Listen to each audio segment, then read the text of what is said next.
तो हम जहां भी जिएंगे, परिवार में जिए, समाज में जिए या साधु बनकर के जिए, जिस अवस्था में जिएंगे वहीं हमारा कल्याण संभव है। जहां भी रहेंगे हम वहीं हमारे जीवन की पवित्र, वहीं हमारा जीवन सही होगा। कला आते हैं जीवन में, दुख आता है, संताप आता है कि छोटी छोटी बातों पर हम ध्यान देते हैं, छोटी छोटी बातों को हम अपने दिल पर लगा लेते हैं। भूल जाइए, भूलना प्रारंभ करिए। लोगों की सुनेंगे तो जीवन में दुख मिलेगा। लोगों का काम ही है कहना, कहने दीजिए, कहने वाले कहते रहेंगे। किसके विषय में नहीं कहा गया? किसी ने बड़ा ही अच्छा कहा, यहां तो सीता भी बदनाम हुई, तू क्या, तुम्हारा क्या हैसियत? यहां तो सीता भी आकर के बदनाम हुई। सीता को कहा गया ना, जब लंका से सीता वापस लौट करके आई तो क्या कहा? आप लोगों को भी पता है और इस पर कई बार विवाद भी हुए हैं, बहुत सारी चर्चा का विषय भी रहा है कि एक धोबी जो नीचे, उस तरह से एक नीचे वर्ग का माना जाता है, रजक जो वस्त्र धोता है, वस्त्र प्रक्षालन करता है, उसकी पत्नी कहीं चली गई रात को, तो सुबह आई तो उसने क्या कहा कि हम राम थोड़े हैं जो रावण के यहाँ इतने वर्ष तक सीता रही, फिर भी उस सीता को अपना लिया। हम राम नहीं हैं, हम तुमको अब त्याग देते हैं।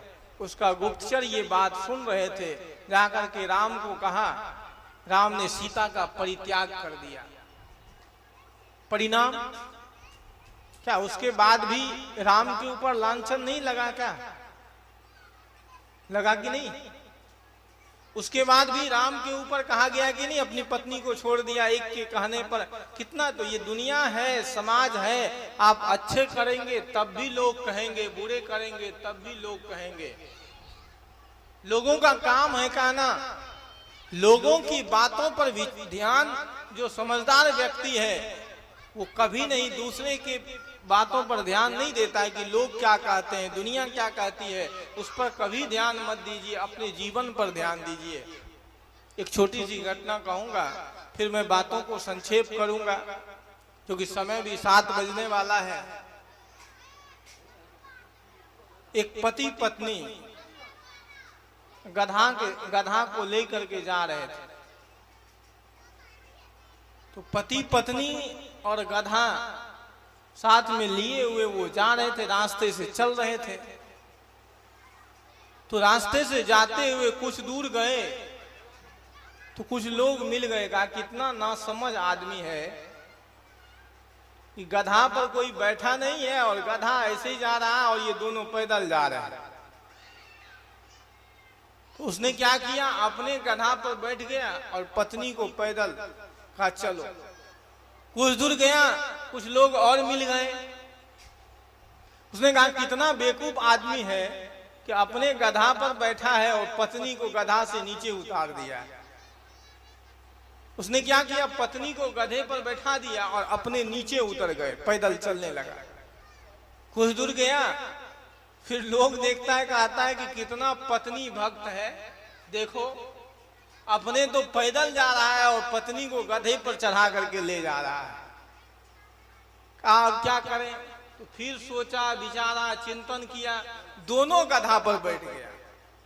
पति पत्नी दोनों बैठ करके जाने लगे। कुछ दूर गए, कुछ लोग मिले, कहा कि देखो कितना बेकार आदमी है कि इसके दिल में थोड़ा भी दया का भाव नहीं है कि पति पत्नी दोनों गधा पर बैठा हुआ है। ये गधे बेचारे की क्या स्थिति होगी। दोनों उतर गए, फिर पैदल। कुछ दूर लोग कहा गधा क्यों ले जा रहे हो जब पैदल ही चलना है। फिर वो माथा पटक करके वहां बैठ गया। कहा जब गधा, तो ये लोगों का काम है कहना। आप कुछ भी करेंगे तो लोग कहेंगे, इसलिए लोगों के तरफ ध्यान नहीं देना चाहिए। आपका अपना विचार शुद्ध हो, पवित्र हो, आपके भीतर में किसी के लिए ईर्ष्या का भाव ना हो, आपके भीतर में किसी के लिए द्वेष का भाव ना हो, आपके भीतर में किसी के लिए क्रोध का भाव ना हो। आप अपने विचारों को इतना पवित्र बना दें। देखिए, संतों के जीवन में कभी कभार क्रोध आता भी है तो उसका अपना वो क्रोध तुरंत चला भी जाता है। बहुत लोग ऐसे होते हैं जो जीवन भर दुश्मनी निभाते हैं। क्यों? क्योंकि उसका विचार संकीर्ण है, वैचारिक धरातल पर बहुत नीचे स्तर का आदमी है। इसलिए किसी से भी दुश्मनी न करें, किसी से भी वैर न करें, किसी से भी विरोध न करें और सबके साथ प्रेम पूर्ण व्यवहार। उसके लिए विचार की शुद्धता। मैंने पहली बात कही आप लोगों को, जहां से बात प्रारंभ किया था, कि विचार आदमी का पवित्र होता है ज्ञान से। जब आदमी के भीतर में ज्ञान आता है सही मायने में, तो ज्ञानी व्यक्ति का विचार पवित्र हो जाता है। जो सही ज्ञानी होगा वो, और जिसके भीतर में ज्ञान का अहंकार हो गया, उस व्यक्ति का विचार पवित्र नहीं हो सकता है। उस व्यक्ति का विचार तो और दूषित हो जाता है। तथा कथित जो आज ज्ञानी कहे जाने वाले लोग हैं, ज्ञान का जो दंभ भरने वाले लोग हैं, जो अपने आप को ज्ञानी कहता है, उसका विचार पवित्र नहीं, वो तो और अहंकार के कार पर सवार हो जाता है। होता है ना? तो ज्ञान का अर्थ है विचारों की पवित्रता, ज्ञान का अर्थ है विनम्र। और जब आपके विचार पवित्र हो जाएंगे तो आपका कर्म सही होगा। अब कर्मों की परिचर्चा कल के सत्रों में हम लोग करेंगे। और उसके बाद जब आदमी की कर्म आदमी का पवित्र होता है, जब आदमी का विचार पवित्र होता है, और फिर आदमी के जीवन में कर्मों की जो असंगता है, कल्याण मोक्ष, उसके लिए साधना से कर्म आदमी का असंग हो जाता है।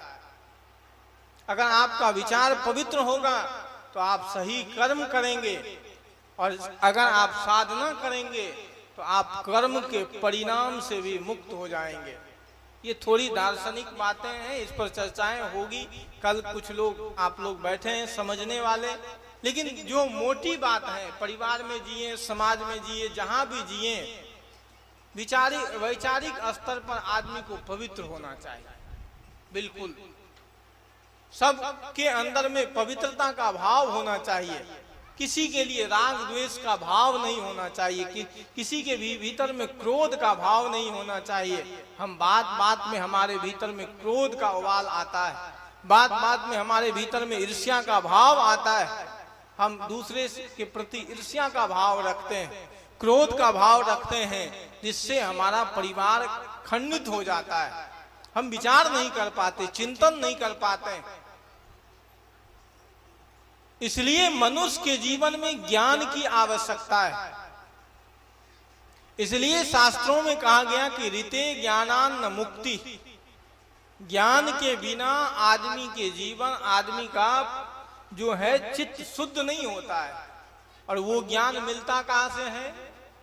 सत्संग से, महापुरुषों के साहचर्य से। सत्संग में ही आने से आदमी के जीवन में ज्ञान उतरता है। लेकिन दुर्भाग्य ये है कि आज हम सत्संग में आना नहीं चाहते हैं, सत्संग को सुनना नहीं चाहते हैं। इस भजन को आप अभी लोग सुन रहे थे कि चलो सत्संग सुने ले, ये चीज सब साधन के मूल। अभी बैठे हैं सुप्रसिद्ध भजन गायक भाई श्री राजू परदेसी जी। इनके भजन बहुत ही अनूठे भजन गाते हैं। परम पूज्य गुरुदेव जी के भजन अभी गा रहे थे कि चलो सत्संग सुने ले। सत्संग सुनने से ही आपके जीवन का परिवर्तन होगा, आपके जीवन का परिमार्जन होगा, आपके जीवन में बदलाव आएंगे। आज आदमी दुर्भाग्य ये है कि सत्संग से ही आदमी का जीवन आज दूर होता जा रहा है। हो रहा है कि नहीं? इतना बड़ा पंडाल लगा है, कितने लोग बैठे हैं? इसमें भी जो लोग बैठे हैं तो बहुत कम लोग हैं जो सत्संग को सुनने के लिए आए, समझने के लिए आए। बहुत लोग ऐसे हैं कि चलो काम धंधा नहीं है तो कुछ देर पंडाल में बैठे हैं, कुछ सुन लेंगे, इसलिए उसके जीवन में सत्संग का परिणाम नहीं आता है। सत्संग का परिणाम तभी आपके जीवन में आएगा जब आपके भीतर में संतों के प्रति श्रद्धा होगी, जब आपके भीतर में समर्पण होगा। आदि शंकराचार्य जी ने कहा था कि क्षणमपि सज्जन संगति रेका भवति भाव वितरणे नौका। बहुत देर की बात कौन कहे, क्षणमपि सज्जन संगति रेका। जो व्यक्ति क्षण भर भी सत्संग कर लिया, महापुरुष का साहचर्य कर लिया, उसके जीवन का परिवर्तन हो जाता है, उसके जीवन का परिमार्जन हो जाता है। लेकिन दुर्भाग्य ये है कि हम लोग जीवन भर सत्संग करते हैं, हमारे जीवन में परिवर्तन नहीं आता, बदलाव नहीं आता। क्यों? क्योंकि सत्संग का रंग आपके ऊपर चढ़ा नहीं। सत्संग तो सुन लिए और सत्संग सुनने के बाद फिर जाकर के वही चाय की हंडी चढ़ा करके चाय पी रहे हैं। अब बगल में सत्संग से निकले, रास्ते में जा बहुत जगह देखे हैं कि सत्संगी लोगों को कि सत्संग समाप्त हुआ और रास्ते में जा रहे हैं, कुछ दूर गए तो दो माताएं लोग हैं, तो माताएं कहती कि निकालो, बीड़ी पीना शुरू करते हैं। अब सत्संग तो खत्म हो गया, रास्ते कैसे कटेगा, बीड़ी पीते पीते अपने तक वहां तक पहुंच जाती। क्या सत्संग का परिणाम क्या मिला? और पुरुष वर्ग जा रहे हैं तो सत्संग समाप्त हुआ, बगल में पंडाल के पीछे जाकर के खैनी लटा करके खा रहे हैं। परिणाम होगा? क्योंकि सत्संग को समझा ही नहीं अभी तक। बहुत लोग समझ नहीं पाया सत्संग को, इसीलिए उसके जीवन में परिवर्तन नहीं आ पाता, इसीलिए उसके जीवन में बदलाव नहीं आ पाता है। बदलाव तभी आपके जीवन में आएगा। इसलिए मैंने कहा कि क्षणमपि सज्जन संगति रेखा भवति भाव वितरणे नौका। क्षण भर का सत्संग आपके जीवन को परिवर्तित कर देगा। गोस्वामी जी ने भी उसी का अनुवाद किया कि एक घड़ी आधी में पुनियाद, तुलसी संगत साध की हरे कोटि अपराध। गोस्वामी जी ने भी उसी का अनुवाद किया कि एक घड़ी कौन के, आधी घड़ी कौन के, आधी में पुनियाद। अगर थोड़े देर के लिए भी सत्संग में चले गए, संतों को सही से सुन लिया, तो आपके जीवन में परिवर्तन हो जाएगा, आपके जीवन में बदलाव आ जाएंगे।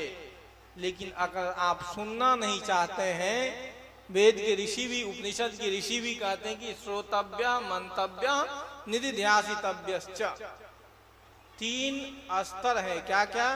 कहा कि पहले सुनो, श्रोतव्य, सबसे पहले सुनना कैसे है, महापुरुषों को कैसे सुना जाए। श्रोतव्य, जब आप महापुरुषों को सुनेंगे सही से, मंतव्य, उनकी बातों पर विचार करेंगे, चिंतन करेंगे, मनन करेंगे। श्रोतव्य मंतव्य निधिध्यासितव्यश्च, फिर उसको धारण करेंगे तो आपके जीवन में जरूर परिवर्तन आएगा, आपके जीवन में जरूर बदलाव आएंगे। लेकिन दुर्भाग्य ये है कि आप अभी तक सुनते ही नहीं हैं, सुनना ही नहीं जाने हैं कि महापुरुषों को कैसे सुना जाए, सत्संग में कैसे बैठा जाए। बहुत लोगों को तो सत्संग में बैठना भी नहीं आता है।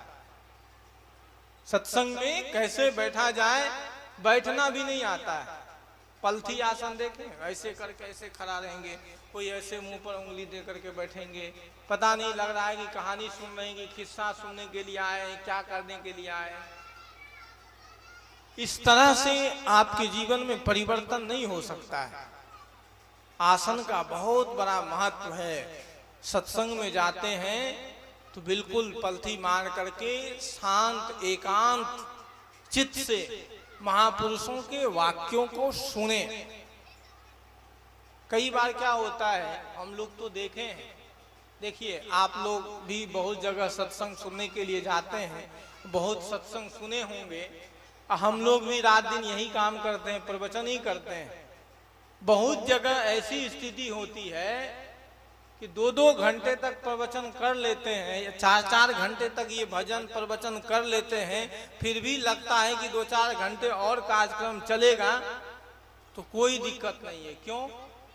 क्योंकि जो सुनने वाले होते हैं ना, वो श्रोता ऐसा होता है, सुनने वाला ऐसा एकाग्र होता है कि बोलने वाले को इतना प्रिय लगता है, बोलने में इतना अच्छा लगता है, इतना आनंद लगता है कि 2-2 घंटे तक प्रवचन कर लेते हैं पर कोई फर्क नहीं पड़ता है। और अगर सुनने वाला सही नहीं हो, आप ऐसे बैठ के अंठिया रहे हैं, उधर देख रहे हैं, उधर चिंतन कर रहे हैं, तो हम भी उंघा उंघा करके प्रवचन कर रहे हैं, कहने का कुछ और निकल जाता है मुंह से कुछ और। क्यों? क्योंकि श्रोता और वक्ता का एक संपर्क होता है आपस में। जब दोनों का भाव मिलता है ना, वक्ता और बोलने वाले का और सुनने वाले का, तो बोलने वाले को भी आनंद आता है और सुनने वाले को भी आनंद आता है। दोनों का भाव अगर नहीं मिल रहा है, दोनों के विचार अगर नहीं मिल रहे हैं, तो ना आप कुछ ले पाएंगे ना बोलने वाला कुछ बोल पाएगा। वो भी टाइम पास करके अपना निकल लेगा, आप लोगों का तो टाइम पास हो ही रहा है, उसके लिए आए ही हैं, चलो सत्संग में टाइम पास कर लेते हैं। तो टाइम पास के लिए सत्संग में मत आइए, सत्संग को सुनने के लिए आइए, विचारों को सुनने के लिए आइए, विचारों को समझने के लिए आइए। जब आप विचारों को सुनेंगे, समझेंगे, तो स्वामी जी ने क्या कहा कि सुन ही समझ ही जन मुदित मना। सबसे पहले सुन ही समझ ही जन मुदित मना लहही, अछत तनु साधु समाज प्रियाग लहही, चारि फल अछत तनु साधु समाज प्रियाग। क्या कहा कि साधु का संगम जो होता है, तीर्थराज प्रयागराज पर कुंभ मेला लगता है। आप लोग 12 वर्ष में एक बार कुंभ का मेला प्रयागराज में भी लगता है, एक बार हरिद्वार में भी लगता है, एक बार उज्जैन में भी लगता है। तो 4 जगह पर कुंभ मेले लगते हैं 12-12 वर्षों पर। तो तीर्थराज प्रयाग को तीर्थों का राज कहा गया। कहा कि जैसे प्रयागराज में जाकर के आदमी को फल मिले ना मिले कुछ, लेकिन संतों के संसर्ग में जाने से आदमी को तुरंत फल मिलता है। साधु समाज में सत्संग सुनने का फल आदमी के जीवन में तुरंत आता है, सद्य परिणाम आदमी के जीवन में आता है। इसलिए इसको तीर्थों का भी तीर्थ कहा गया, महापुरुषों का साहचर्य। तो मैंने कहा कि ज्ञान का केंद्र आदमी के जीवन में सत्संग है, महापुरुषों का साहचर्य है, उसी से आदमी के जीवन में ज्ञान उतरता है। और जब आदमी के जीवन में ज्ञान उतर जाता है तो ज्ञानी व्यक्ति सबसे पहले विनम्र हो जाता है। ज्ञान का परिणाम देखे, जिस वृक्ष में फल लग जाता है, आप लोग कहे हैं ना, देखे हैं ना कि जिस वृक्ष में सबसे ज्यादा फल लगता है वो वृक्ष क्या होता है, नीचे झुक जाता है, उसकी डालियां नीचे झुक जाती है। और जिस व्यक्ति के अंदर ज्ञान आता है वो व्यक्ति भी नीचे झुक जाता है। जो व्यक्ति अहंकारी होता है तो अहंकारी व्यक्ति के भीतर में ज्ञान नहीं उतरता है। अहंकारी व्यक्ति चाहता है, वो ऊपर उठना चाहता है, वो खड़ा ही रहता है। जैसे तार के वृक्ष को देखें, उसमें फल नहीं लगता है, इसलिए वो ऊपर ही वैसे ही रहता है, वो कभी झुकता नहीं है। और आम के वृक्ष में फल लगता है तो आम नीचे झुक जाता है। तो ज्ञानी व्यक्ति नीचे झुक जाता है। जिस व्यक्ति के भीतर में ज्ञान आता है, ज्ञान का परिणाम ही है झुकना। ज्ञान का परिणाम ही है कि व्यक्ति विनम्र हो जाता है। विद्या ददाति विनयम, विद्या का परिणाम क्या है, विनय। तो ज्ञान का परिणाम आदमी के जीवन में, मैंने कहा कि विचारों की पवित्रता। विचार आदमी का शुद्ध किससे होता है, ज्ञान से। जब आदमी के जीवन में ज्ञान आता है तो आदमी का विचार शुद्ध हो जाता है। फिर वो छोटी छोटी बातों पर ध्यान नहीं देता, छोटी छोटी बातों पर चिंतन नहीं करता। अगर परिवार में, समाज में, एक बात मैं आप लोगों से कह देता हूं जाते जाते, अपने वाणी को खत्म करते करते मैं एक बात बता देता हूं कि अगर परिवार में, समाज में समझदार व्यक्ति हो, सुलझा हुआ व्यक्ति हो, तो बहुत सारे विवादों का समाधान हो जाता है, होता है ना। अगर परिवार में सुलझा हुआ व्यक्ति गार्जियन होता है तो बहुत सारे विवादों का समाधान वही हो जाता है। और अगर परिवार में, समाज में सुलझा हुआ व्यक्ति नहीं होता है तो छोटी सी बात का भी बहुत बड़ा भयंकर बवाला हो जाता है। होता है ना। परिवार में अगर समझदार व्यक्ति हो, आपस में पति पत्नी हैं, हम लोग अगर समझदार हैं, विवेकी हैं, माँ बाप हैं, जितने लोग जीते हैं समाज में, अगर वो समझदार हैं तो बहुत सारी बातों का समाधान वहीं हो जाता है। और अगर समझदार नहीं है तो छोटी सी भी बात दूसरे को पता चल जाता है, चलता है ना। दूसरे लोग तुरंत आकर के लपक जाते हैं।